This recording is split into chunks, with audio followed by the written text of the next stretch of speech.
மன்னவன் திருநாட்டில் என்ன மகன் என்று வளர்த்தார் பெண்ணே.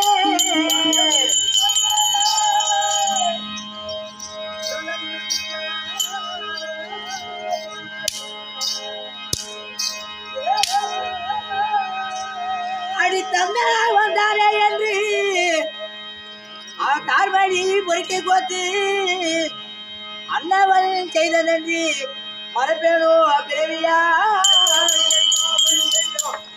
நான் யார், எந்த குலத்தில் பிறந்தவன், எங்கு வளர்ந்தவன், என்னை பெற்ற தாயார் யார் என்று அறியாத வண்ணமாக பஞ்சவர்கள் வில்லரங்கற்ற சபையிலே நீ இழிவாக பேசும் காலத்திலே அவமானப்படுத்தினார்கள். அவமானப்பட்டு இன்னல்கள் பட்டு